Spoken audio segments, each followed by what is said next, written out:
Assalamualaikum warahmatullahi wabarakatuh. Halo teman-teman, kami dari kelompok 2 akan mempresentasikan hasil kerja dari kelompok kami. Yang kami hormati, dosen pengampu mata kuliah Filsafat Ilmu, Ibu Luciana Wulansari, SP/MPD. Perkenalkan, nama saya Rida Juraida dengan NPM 202001500342. Nama saya Tiara Nabila, NPM 2020205349. Nama saya Zubriandi dengan NPM 202001500351. Sebelumnya, kalian pasti sudah mengetahui apa itu filsafat.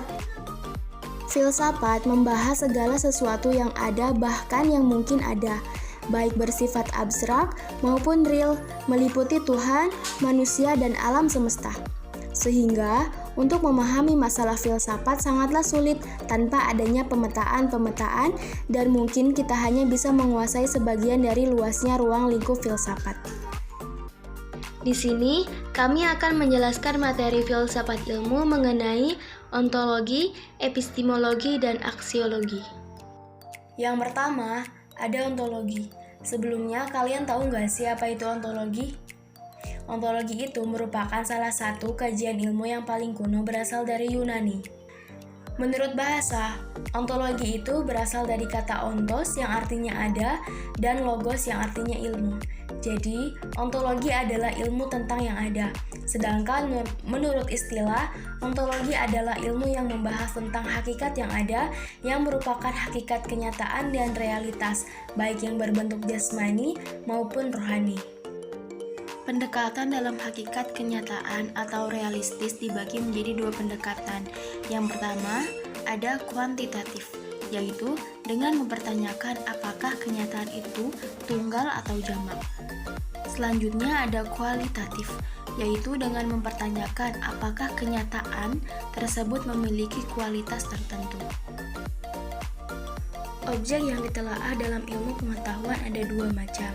Yang pertama, objek material, ialah seluruh bahan yang dijadikan objek penyelidikan suatu ilmu.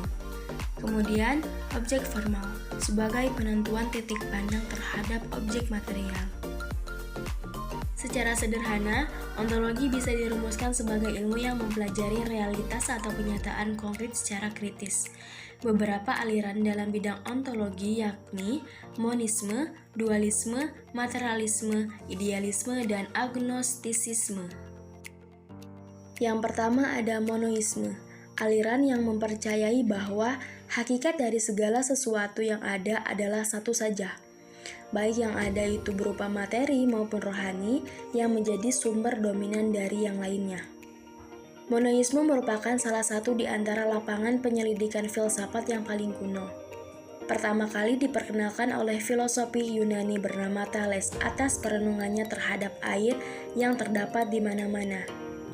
Dan sampai pada kesimpulan bahwa air merupakan substansi terdalam yang merupakan asal mula dari segala sesuatu. Yang penting bagi kita bukanlah mengenai kesimpulannya, melainkan pendiriannya bahwa mungkin segala sesuatu berasal dari satu substansi saja. Selanjutnya ada dualisme. Kelompok ini meyakini sumber asal segala sesuatu terdiri dari dua hakikat, yaitu materi berupa jasad dan jasmani berupa spiritual. Kedua macam hakikat itu masing-masing bebas dan berdiri sendiri, sama-sama abadi dan juga ajali. Perhubungan antara keduanya itulah yang menciptakan kehidupan dalam alam ini. Contoh yang paling jelas tentang adanya kerjasama kedua hakikat ini ialah dalam diri manusia. Yang ketiga ada materialisme. Aliran ini menganggap bahwa yang ada hanyalah materi dan segala sesuatu yang lainnya yang kita sebut jiwa dan roh tidaklah merupakan suatu kenyataan yang berdiri sendiri.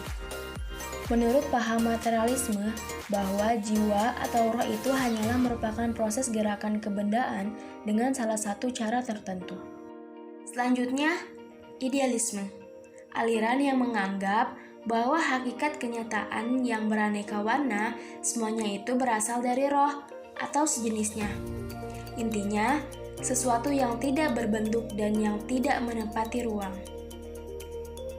Menurut aliran ini, materi atau zat itu hanyalah suatu jenis daripada penjelmaan roh.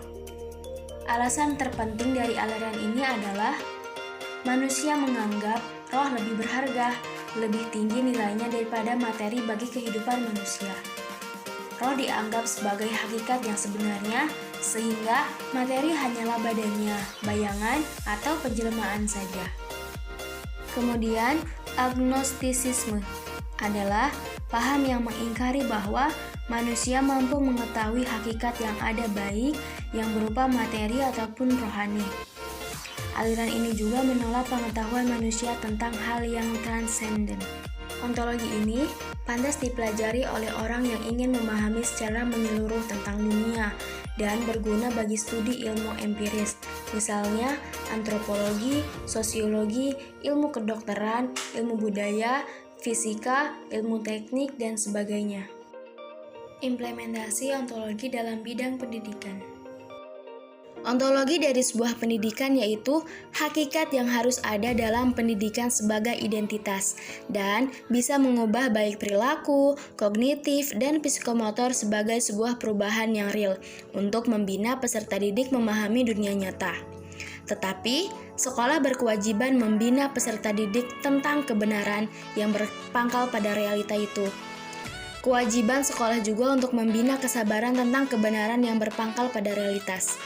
Ini berarti, realita itu sebagai tahap pertama, sebagai stimulus untuk menyelami kebenaran.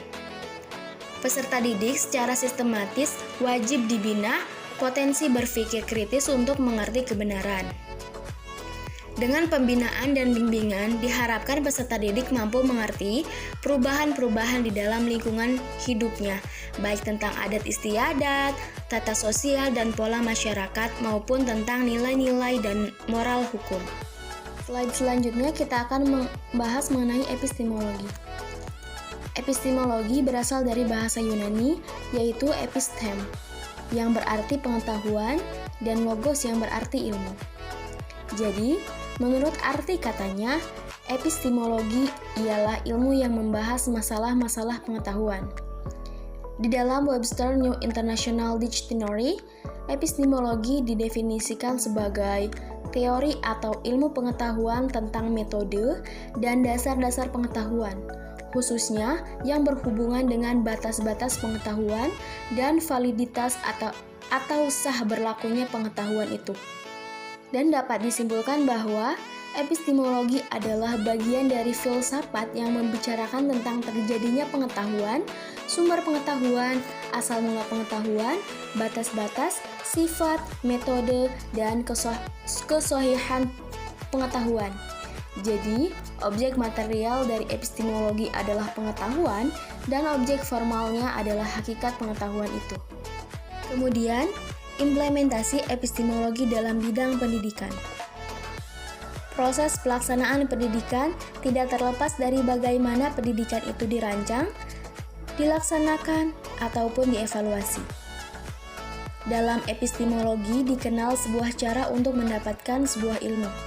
Maka, di dalam pendidikan, mulai dari perancangan sampai evaluasi haruslah dilakukan secara benar, tepat, dan ilmiah. Pendidikan tidak bisa dilaksanakan secara pengalaman. Oleh karena itu, di dalam mengkaji sebuah sistem proses pendidikan, haruslah sebuah hasil dari kajian yang amat mendalam. Desain sebuah pendidikan merupakan proses yang sangat bermakna di dalam pencerdasan bangsa.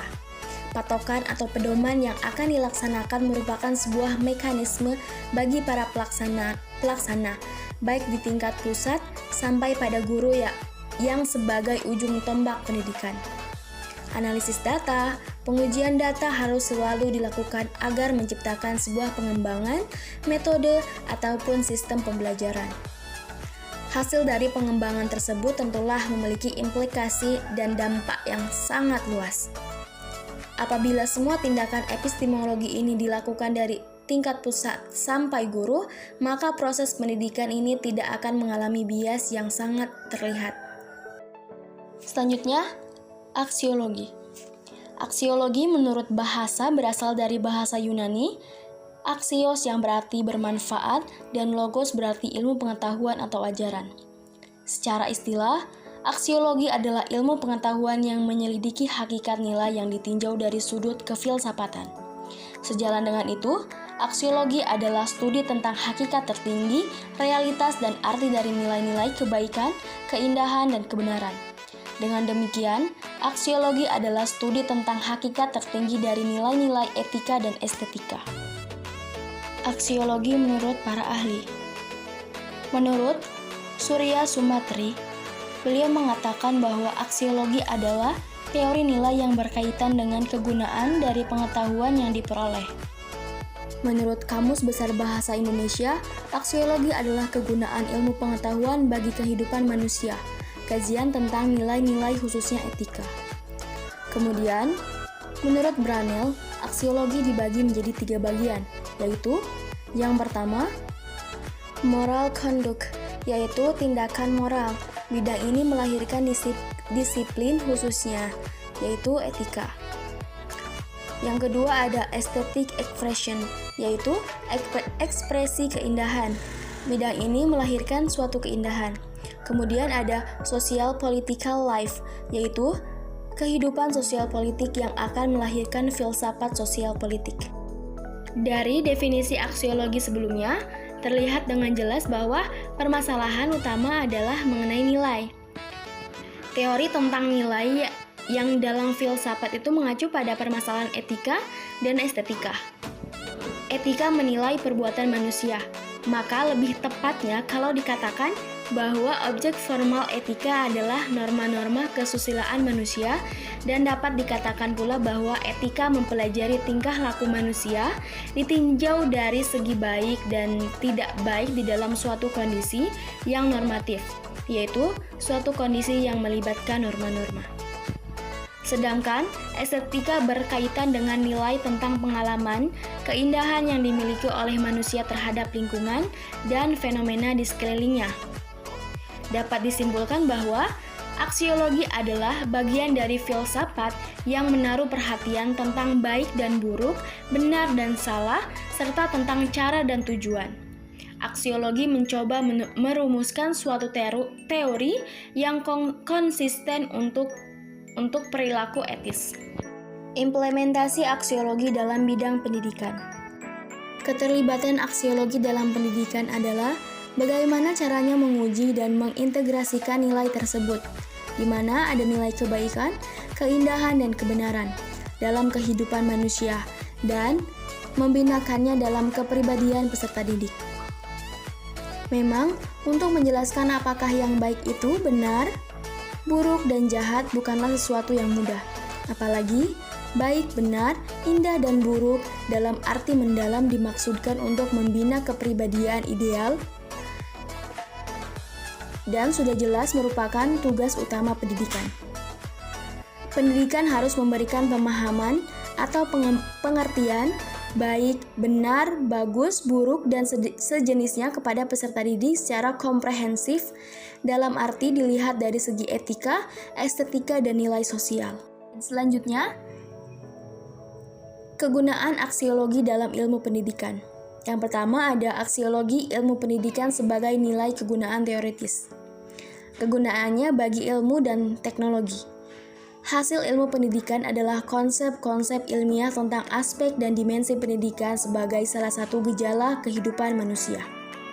Pemahaman tersebut secara potensial dapat digunakan untuk lebih mengembangkan konsep-konsep ilmu pendidikan, baik dalam arti meningkatkan mutu konsep ilmiah pendidikan yang telah ada, maupun melahirkan atau menciptakan konsep-konsep baru yang secara langsung dan tidak langsung bersumber pada konsep-konsep ilmiah pendidikan yang telah ada.